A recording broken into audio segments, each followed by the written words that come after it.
সালামু আলাইকুম এভরিওয়ান, কি অবস্থা সবার? পেমেন্টের পক্ষ থেকে সবাইকে অনেক অনেক শুভেচ্ছা।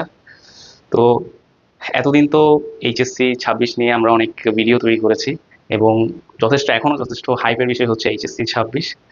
কিন্তু এই টাইমটাতে যারা সবচেয়ে অবহেলিত অবস্থায় আছে তারা হচ্ছে এইচএসসি 25, অর্থাৎ যারা সেকেন্ড টাইমার।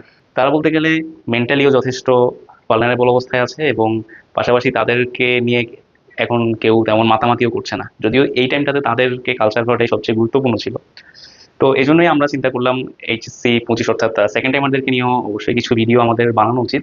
তো আজকের ভিডিওতে মূলত কথা বলবো কিভাবে আসলে এই টাইমটাতে, এই কঠিন পরিস্থিতিটাতে নিজেদেরকে সামলিয়ে সুন্দরভাবে সেকেন্ড টাইম প্রিপারেশনটা এগিয়ে নিয়ে যাওয়া যায় সেটা নিয়ে। তো এখানে আমি বেশ কয়েকটা ভাগে এটাকে ভাগ করেছি, কি কি বিষয়গুলোর দিকে আসলে একজন সেকেন্ড টাইমারের খেয়াল রাখা উচিত। তো প্রথমত এখানে সেকেন্ড টাইমারদের যেটা বেশি খেয়াল রাখতে হবে সেটা হচ্ছে তাদের মেন্টাল হেলথ। কারণ এই টাইমটাতে আসলে অধিকাংশ সেকেন্ড টাইমারই যথেষ্ট লং একটা রানের মধ্যে থাকে, অনেক লম্বা সময় ধরে তাদেরকে প্রিপারেশন নিতে হয়। এটার কারণে দেখা যায় অনেকে আসলে খুবই ফ্যাটিকড হয়ে যায় এবং প্রিপারেশন নেওয়া অনেকেই ছেড়ে দেয়, অনেকে হাল ছেড়ে দেয়। এই কাজটা টোটালি করা যাবে না। কারণ যেহেতু এখন মেডিকেল অ্যাডমিশনের সেকেন্ড টাইমারদের জন্য কাটমার্কও কমিয়ে দেওয়া হয়েছে। আগে যেখানে প্রায় 5 মার্ক বা 7.5 মার্ক কাটা হতো, সেখানে মাত্র 3 মার্কের মতো এখন কাটা হয়। তো এই কারণে সেকেন্ড টাইমারদের জন্য সুযোগটাও বেশি এবং হাল ছেড়ে দেওয়ার কিন্তু কোনোভাবেই সুযোগ নাই। তোমাদেরকে অবশ্যই পেছনে লেগে থাকতে হবে এবং খুব বেশি মানে প্রেশার নেওয়া যাবে না। অর্থাৎ খুব বেশি প্রেশার নেওয়া যাবে না বলতে আমি যেটা বোঝাচ্ছি যে তুমি চিন্তা করছো যে আমার একদিনে আমি 10 ঘন্টা পড়ে ফেলবো, এটা করার চেয়ে তুমি যদি প্রতিদিন অল্প অল্প করে পড়ো, তুমি যদি প্রতিদিন 3 ঘন্টা করে পড়ো, সেটা একদিন 10 ঘন্টা পরে এক সপ্তাহ পড়াশোনা ছেড়ে দেওয়ার চেয়ে অনেক বেটার। অর্থাৎ আমাদেরকে একটা রেগুলার নিয়ম মাফিক একটা জার্নির মধ্যে দিয়ে যেতে হবে। অর্থাৎ মেইন কথা হচ্ছে আমাদেরকে পড়াশোনাতে রেগুলারিটিটা মেনটেন করতে হবে। রেগুলারিটি মেনটেন করে যদি আমরা আগাতে পারি, সেটা আমাদের জন্য যথেষ্ট একটা ভালো ফলাফল নিয়ে আসবে। এরপর হচ্ছে আমাদের ম্যারাথন প্রিপারেশন। অর্থাৎ আমাদের সেকেন্ড টাইমারদের প্রিপারেশনটা হচ্ছে অনেকটা একটা ম্যারাথন রাস্তার মতো, কারণ অলরেডি তারা এইচএসসি দিয়েছে 1 বছর আগে।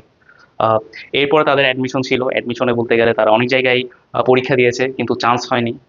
এবং সেকেন্ড টাইম তারা আবার আরেকটা চেষ্টা করছে, এর মধ্যে একটা লম্বা টাইম বলতে গেলে আহ, বেশ কয়েক মাস তারা ঘরে বসে আছে এবং আশপাশের অনেকেই হয়তো অনেক ধরনের কথাবার্তা বলতে পারে বা ফ্যামিলি থেকেও অনেকেই যথেষ্ট সাপোর্ট পাচ্ছে না, সব দিক দিয়ে একটা কঠিন পরিস্থিতির মধ্যে দিয়ে যাচ্ছে আর কি।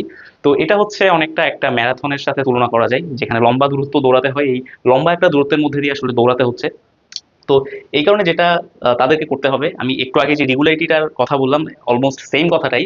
একটা ম্যারাথনে কিন্তু একটানা তুমি দৌড়াতে পারবে না, আস্তে আস্তে দৌড়াতে হবে। এখানেও তোমার আস্তে আস্তে দৌড়াতে হবে। তোমার এখানে মূলত তোমাকে ফোকাস করতে হবে যেই জায়গাগুলোতে তোমার আসলে, তোমার এখানে প্রথমত কি কাজটা করবা যে তোমার ফার্স্ট টাইমে কি কারণে চান্স হয় নাই, তুমি একটা কাগজের মধ্যে সেটা লিখতে পারো অথবা অন্য কোনোভাবে এটাকে মার্ক করতে পারো এবং ওই জায়গাগুলোতে তোমাকে ধীরে ধীরে উন্নতি করতে হবে।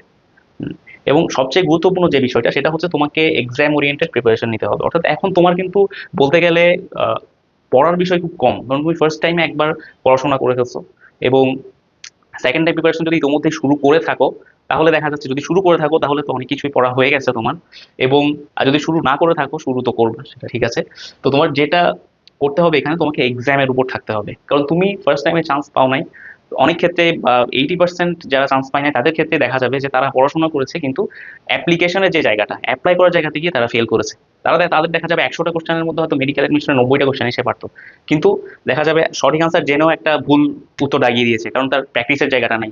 হ্যাঁ, অনেক সময় উত্তরের সময় 25 নাম্বারে যেটা অ্যান্সার করার কথা সেটা হয়তো 27 নাম্বারে দাগিয়ে দিয়েছে। অথবা তার এক্সাম হলের যে কন্ডিশনটা, যে সিচুয়েশনটা, এটা হ্যান্ডেল করার মতো তার এনাফ মেন্টাল ক্যাপাবিলিটিটা ছিল না। তো তোমাকে এই কারণে যেটা করতে হবে, কন্টিনিউয়াসলি এক্সাম দিয়ে যেতে হবে।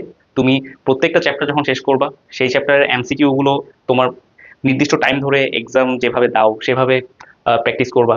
এরপর যখন একটা সাবজেক্ট বা একটা পেপার পুরোপুরি শেষ হয়ে যাবে, সেটার উপর মডেল টেস্ট দিবা।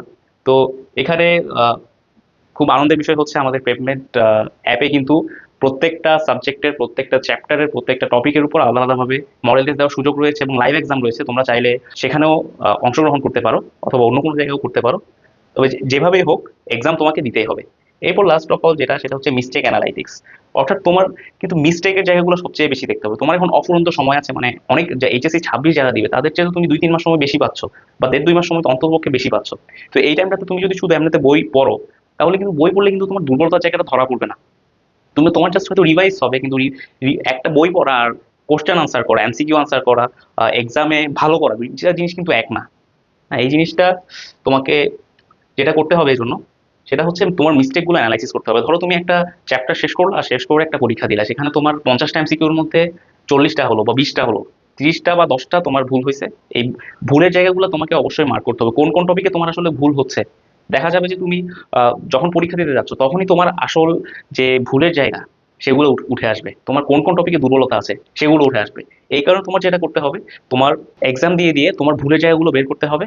এবং তুমি এটা যদি নিজে নিজে এক্সাম দাও, সেক্ষেত্রে একটা খাতায় টপিক অনুযায়ী করতে পারো। আর যদি তুমি আমাদের প্রেপমেট অ্যাপে এক্সাম দাও, সেখানে তো সরাসরি একটা এক্সাম দেওয়ার পরপরই তুমি পেয়ে যাচ্ছ যে তোমার কোন কোন টপিকে এক্সাক্ট ভুল আছে। যেমন ধরো লোহিত রক্তকণিকা যে চ্যাপ্টারটা আছে, মানে রক্ত সঞ্চালন যে চ্যাপ্টারটা আছে, সেই চ্যাপ্টারে তুমি পরীক্ষা দিলা, হয়তো তোমার লোহিত রক্তকণিকা থেকে একটা এমসিকিউ ভুল হলো, বা হৃদরোগ থেকে দুটো এমসিকিউ ভুল হলো, তোমাকে কিন্তু এক্সাক্ট দেখিয়ে দিবে আমাদের এক্সাম শেষে যে অ্যানালাইটিক্স সেকশনটা রয়েছে, সেখানে সরাসরি দেখিয়ে দিবে যে তোমার লোহিত রক্তকণিকায় এতটা ভুল, হৃদরোগে তোমার এতটা ভুল। তাহলে তুমি ওই টপিকগুলো সরাসরি গিয়ে পড়ে ফেলতে পারবা। তো প্রেপমেটে তুমি যদি সাবস্ক্রিপশন নিয়ে থাকো, তোমার সেক্ষেত্রে এটা একটা আলাদা অ্যাডভান্টেজ রয়েছে। আর যদি না নিয়ে থাকো, সেক্ষেত্রে তুমি যেটা করবা সেটা হচ্ছে একটা খাতা নিবা, খাতা নিয়ে তুমি কোন কোন জায়গায় তোমার ভুল হয়েছে সেটা লিখে রাখতে পারো, অথবা এটা করতে পারো সরাসরি বইয়েও মার্ক করে রাখতে পারো, তোমার যেটা সুবিধাজনক মনে করো।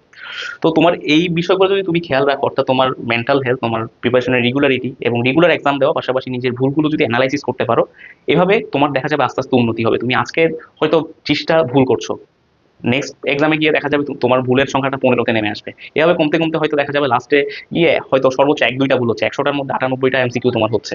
তো এভাবে করে করে আস্তে আস্তে নিজের আহ, অবস্থানটাকে উন্নতি করতে হবে এবং কোনোভাবেই গিভ আপ করা যাবে না। তোমাদের জন্য সামনে আরো ভিডিও আসছে। সবাই সুস্থ থাকো এবং ভালোভাবে প্রিপারেশন নাও। আল্লাহ হাফেজ।